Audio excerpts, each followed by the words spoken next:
खुलुमबाय स्टुडिअ दं आङो राकेश रामसियारि बे समाव खाम्फा बरगयारि बिबान नागारनायनि उनावनो आरोबाव बिपिएफ राजखान्थि हान्जानि मोनसे गिदिर खौवा बिपिएफ राजखान्थि हान्जाया बे समाव सानफानि उनाव सानफा गावसोरनि जे बिबानगिरि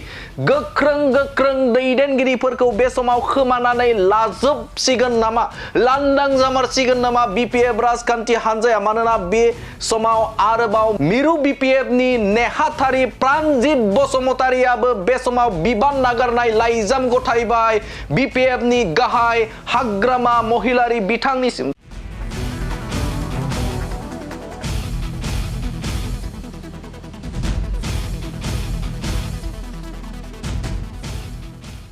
सानफानि उनाव साफा बे समाव हाग्रामा महिलारिखौ नागारनो हमदों लोगो एरायदों हाग्रामा महिलारि बिथांखौ थारैनो मख'नांगोन जे बे समाव मिरु बिपिएफनि नेहाथारि आरो सिडब्लिउसिनि मेम्बार बिथां प्राणजित बसुमतारिया बे समाव बिपिएफ नागारबाय थारैनो मख'नांगोन जे बे समाव बिपिएफनि सोद्रोमा बिथांमोना बे समाव सानफानि उनाव साफा बे समाव बिबान नागारनाय जे लाइजाम बे बिबान नागारनाय जे लाइजाम बे बिबान नागारनाय लाइजाम गथायबाय थानायखौ नुनो मोनदों बावैसो सान सिगाङाव बिथां खाम्फा बरगयारि बे खाम्फा बरगयारियाबो गावनि बिबान नागारनाय लाइजामखौ गथायदोंमोन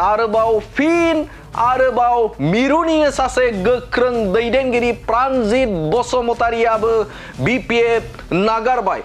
सानफानि उनाव साफा बे समाव हाग्रामा महिलारिखौ बे समाव हारसिङै दोननानै बिबान नागारबाय थानायखौ नुनो मोनदों बे समाव हाग्रामा महिलारिया गावनि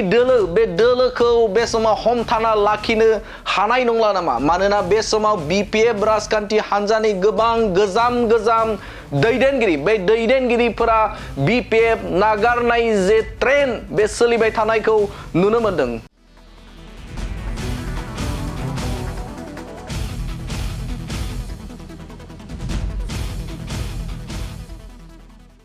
खाम्फा बरगयारिनि जे बिबान नागारनाय बे बिबान नागारनाय बावैयावनो बे समाव हाग्रामा महिलारिखौ फिन आरोबाव दुखु होबावदों मिरु बिपिएफनि बिथां नेहाथारि प्राणजित बसुमतारि बिथाङा फिन आरोबाव दुखु होबावदों बिपिएफ राजखान्थि हान्जाखौ मानोना बे समाव प्राणजित बसुमतारियाबो बिपिएफ राजखान्थि हान्जाखौ नागारबाय बिबान नागारनायनि लाइजामखौ बे समाव गथायनायखौ नुनो मोनदों हाग्रामा महिलारिनो जे रिजिगनेशन लेटारखौ बा होनाय बे समाव नुनो मोनदों थारैनो मख'नांगोन जे बे समाव बिपिएफ राजखान्थि हान्जा बे बिपिएफ राजखान्थि हान्जाया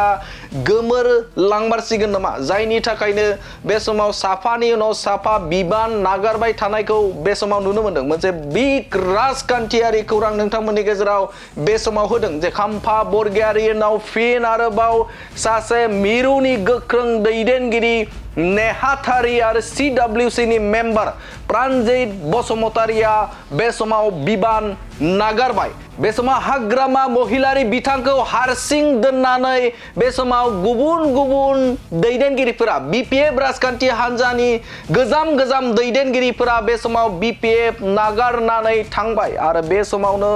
फिन आरोबाव नैबे खौरां नोंथांमोननि गेजेराव होदों जे सिडब्लिउसि मेम्बार आरो बिपिएफ राजखान्थि हान्जानि नेहाथारि बिथां प्राणजित बसुमतारियाबो बे समाव हाग्रामा महिलारिनि जे बे गोरबोखौ बे समाव गावस्रा होबाय बे समाव नोंथांमोननो मोनसे राजखान्थियारि खौरां नोंथांमोननि गेजेराव बे समाव होबाय गोजोन्थों।